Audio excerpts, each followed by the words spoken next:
Assalamualaikum warahmatullahi wabarakatuh. Selamat datang di video pembelajaran kami. Nah, kita akan membahas dua hal penting dalam evaluasi pendidikan, yaitu validitas dan reliabilitas. Dua hal ini berperan besar dalam membentuk apakah suatu instrumen itu benar-benar dapat digunakan atau benar-benar dapat dipercaya. Yuk simak video pembelajaran kami. Nah, Bella, di sini ada beberapa pendapat para ahli mengenai tentang validitas. Nah, adapun menurut Paswar, instrumen penilaian mempunyai status yang penting dalam penelitian karena instrumen memiliki peran dalam proses mengambil data. Suatu instrumen penilaian salah satunya ditentukan oleh validitas. Nah, validitas bermula dari kata validity, yang artinya seputar ketelitian dan kecermatan suatu instrumen penilaian dan dalam mengukur. Menurut Granlund dan teman-temannya mengatakan bahwa validitas adalah ketepatan dalam menginterpretasikan dari hasil penilaian.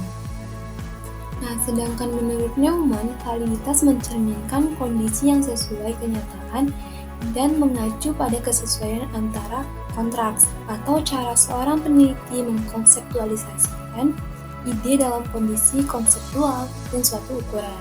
Nah, dengan kata lain, instrumen dikatakan valid bila adanya kesesuaian antara yang diukur dengan realitas yang ada.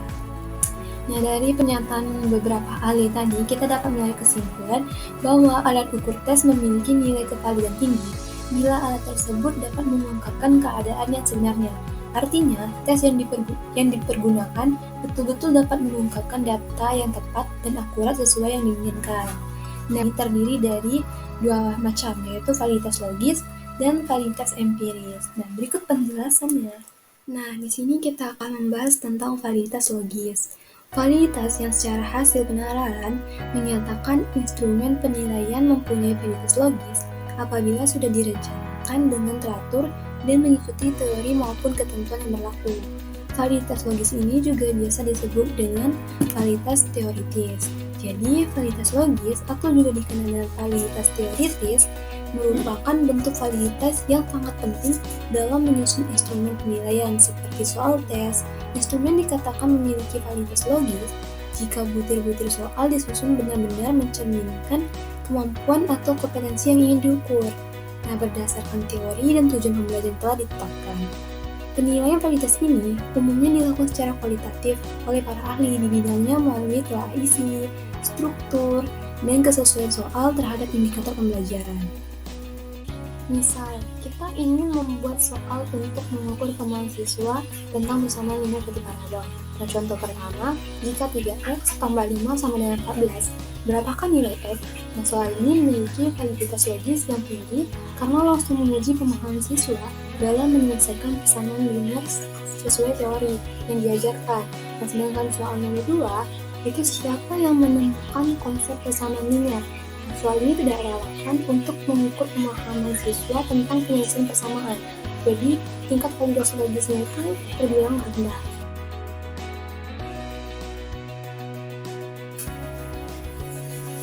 Nah, apa sih validitas isi itu? Nah, validitas isi itu memiliki karakteristik sebagai berikut. Yang pertama, kesesuaian dengan kurikulum dan tujuan pembelajaran.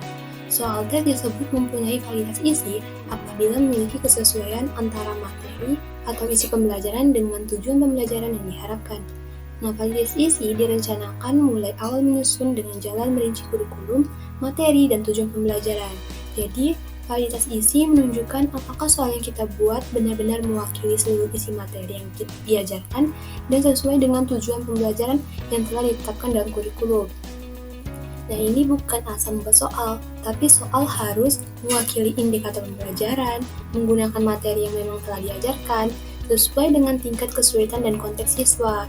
Contohnya, kalau tujuan pembelajaran adalah siswa mampu menyelesaikan persamaan linear tadi satu variabel, maka soal yang dibuat harus benar-benar menilai kemampuan itu, bukan malah mengukur pengetahuan umum atau hafalan. Nah, yang kedua itu adalah proses validasi oleh ahli. Para ahli yang akan menyampaikan saran atau masukan dari soal tes yang telah dibuat. Nah, para ahli yang melakukan validasi itu biasa disebut juga dengan validator.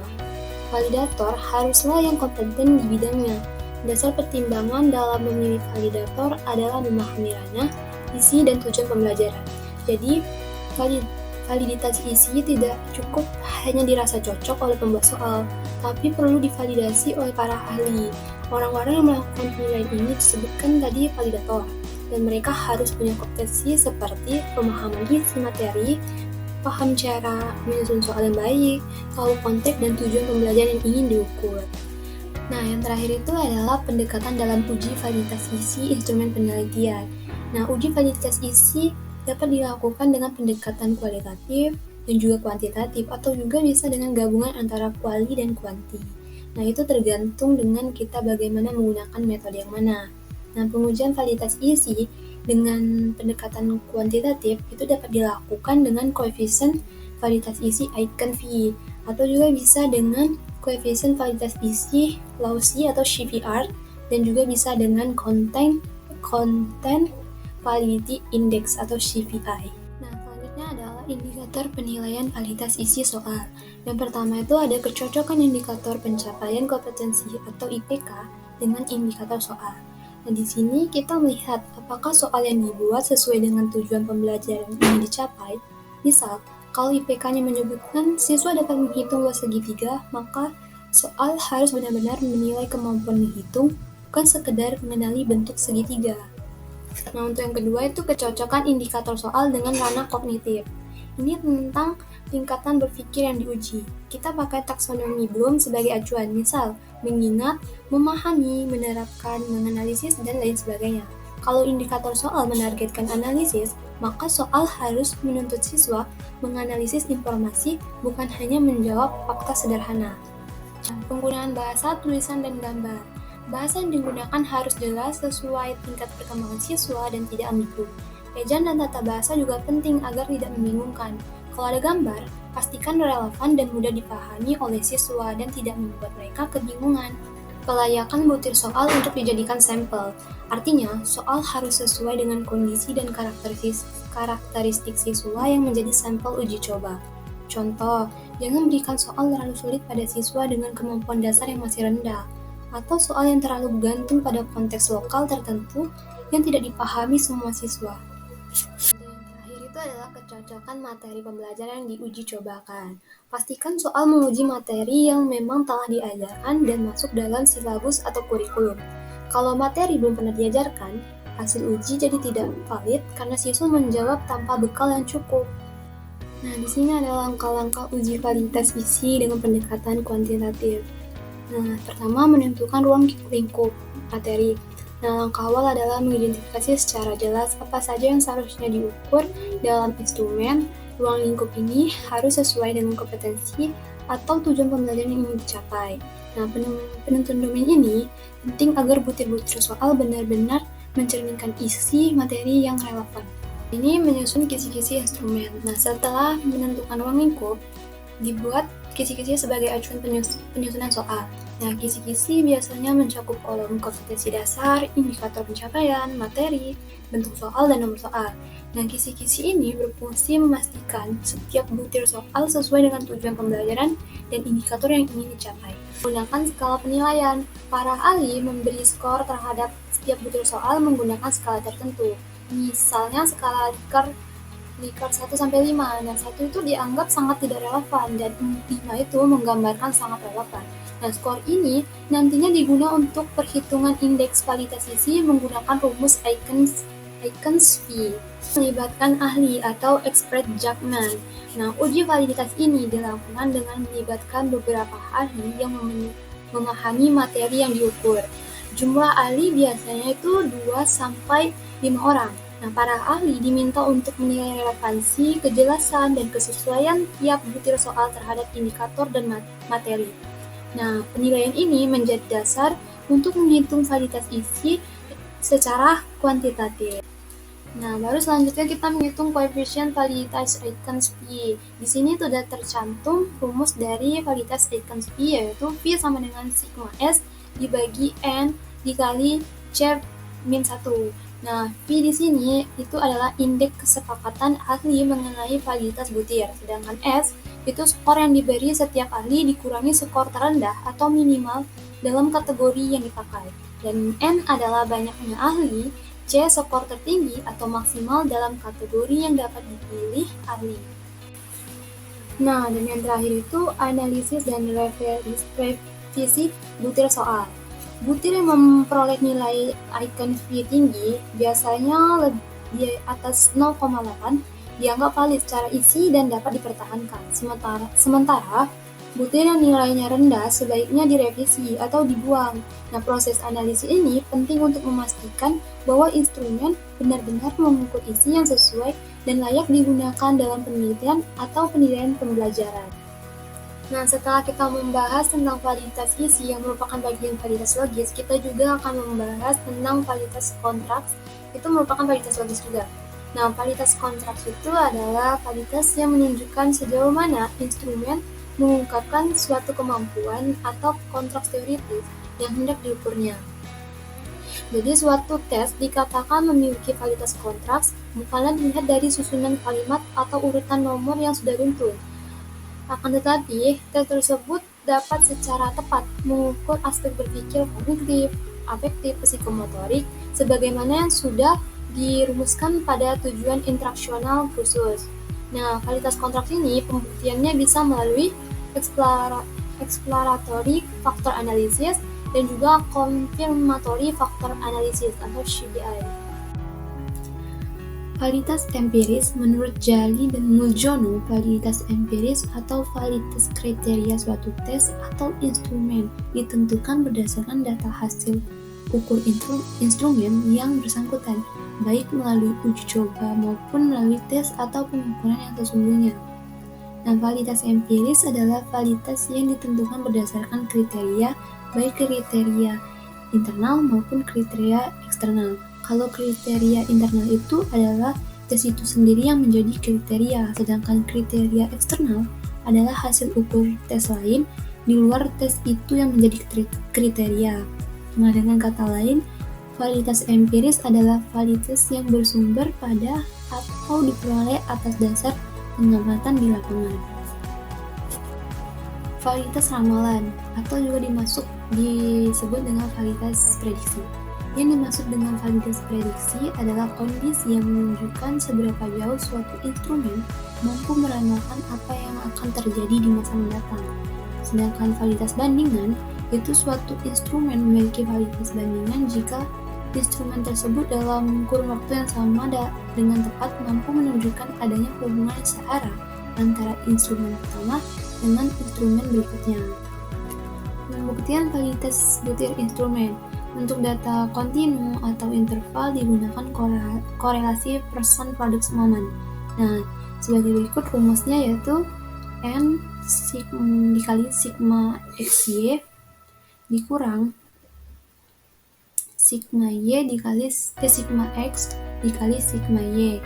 Lalu kita dibagi dengan akar dari N sigma X kuadrat dikurang sigma X dikuadratkan dikali akar dari N sigma Y kuadrat dikurang sigma Y dikuadratkan. Nah, R di sini sebagai koefisien korelasi person. Nah, kalau sigma XY itu adalah jumlah hasil kali skor X dan Y.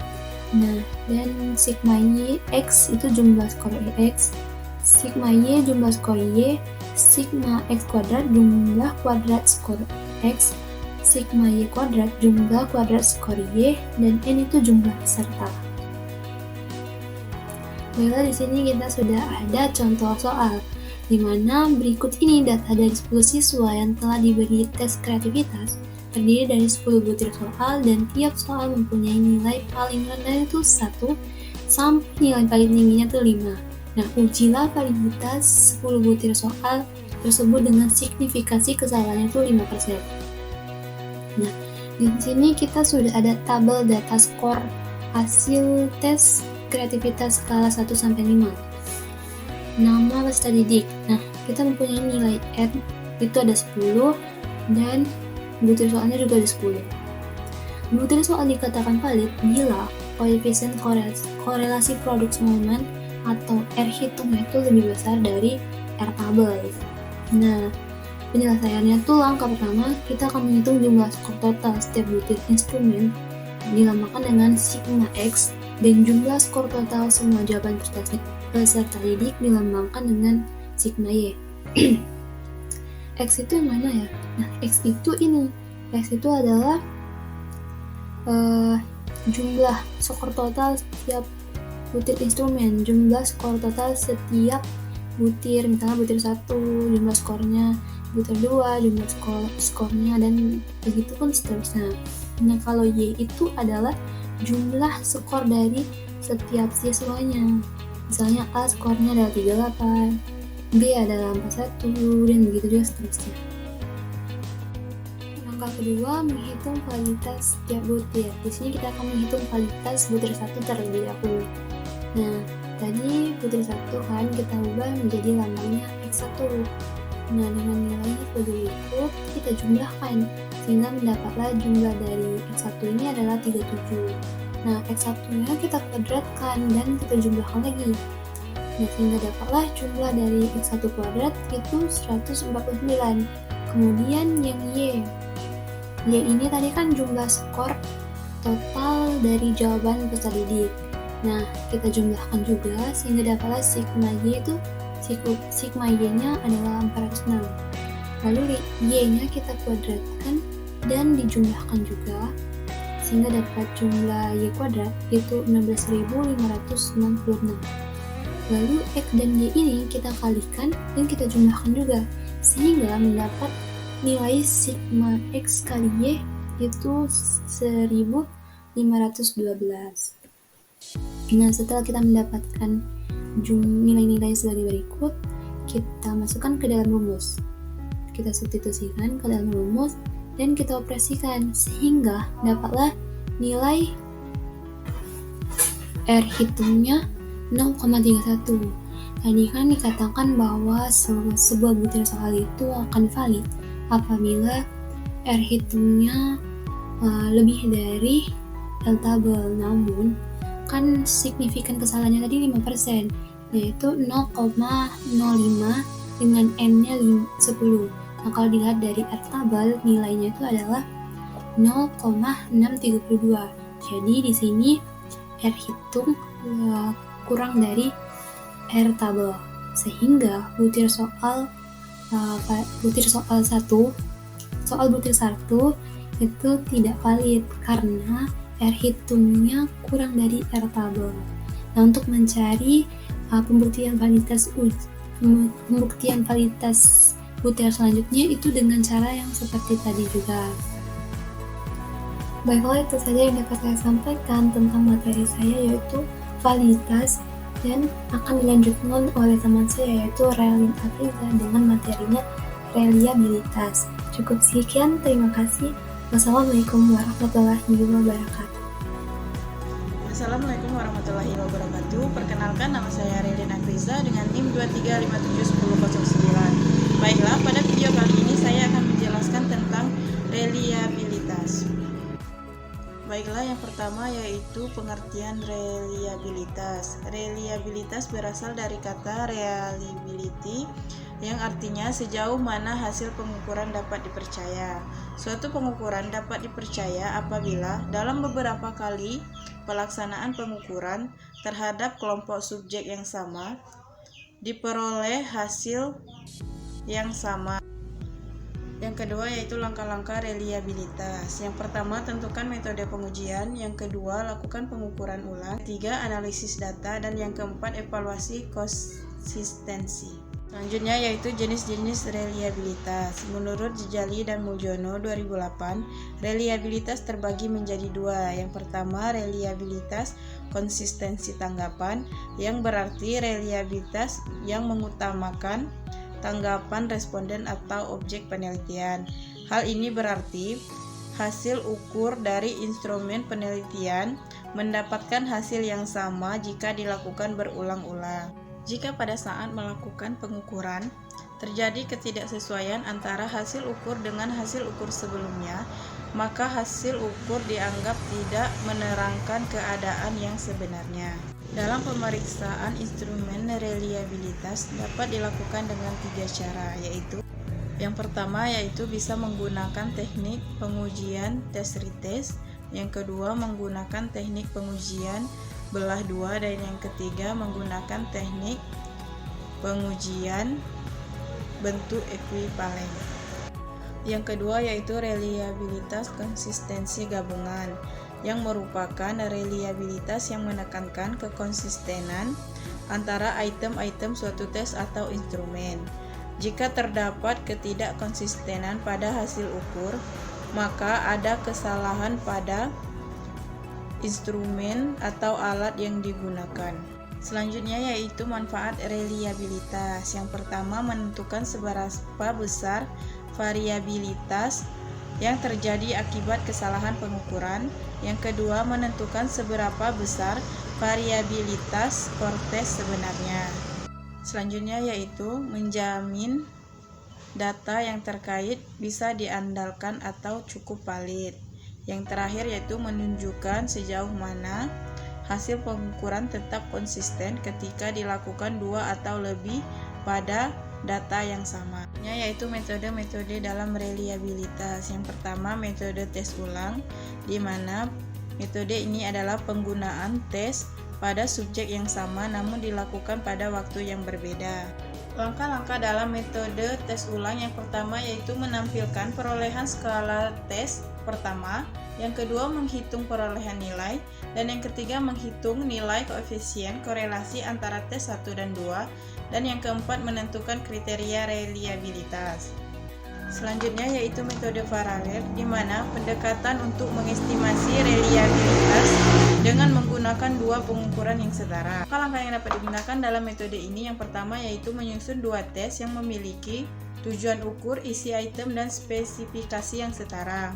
Yang kedua, menggunakan skala paralel, dan yang ketiga, menghitung korelasi antara dua versi tes yang setara. Ketiga yaitu metode belah dua, di mana metode ini disebut sebagai metode sederhana karena yang pertama menyelenggarakan satu tes, yang kedua membagi tes menjadi dua bagian yang sama, dan yang ketiga mengkolerasi skor tes untuk mengestimasi reliabilitas.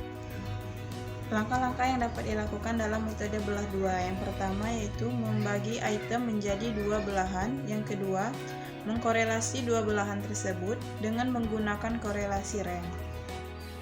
Selanjutnya yaitu metode Omega MC Donald, di mana metode ini adalah metode untuk mengestimasi keandalan skor tes atau konsistensi internal suatu pengujian. Nilainya berkisaran antara 0,7 sampai dengan 0,8. Langkah-langkah dalam metode ini yang pertama yaitu lakukan analisis faktor dari kumpulan data asli. Yang kedua, putar faktor secara miring. Yang ketiga, lakukan transformasi, dan yang keempat, hitung omega. Teknik Cronbach-Alpha adalah teknik yang dapat digunakan untuk menentukan instrumen penelitian itu sudah reliable atau tidak bila jawaban yang diberikan oleh subjek itu dalam berbentuk skala seperti 1-3, 1-5, atau jawaban menginterpretasikan sikap. Misalnya, sangat memuaskan itu 3, memuaskan itu 2, dan tidak memuaskan itu 1. Terdapat 3 cara manual untuk menghitung tahapan perhitungan. Yang pertama yaitu menghitung nilai varian setiap butir soal.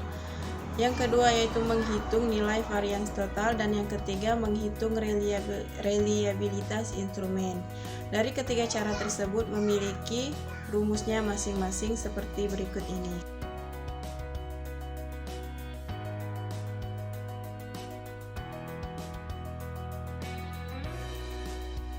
Ini adalah tabel kriteria koefisien reliabilitas tes. Baiklah, selanjutnya yaitu kita akan membuat satu contoh tentang uji reliabilitas, di mana pada uji ini kita menggunakan teknik Cronbach-Alpha. Soalnya yaitu terdiri dari 10 siswa yang sudah diberi tes kreativitas.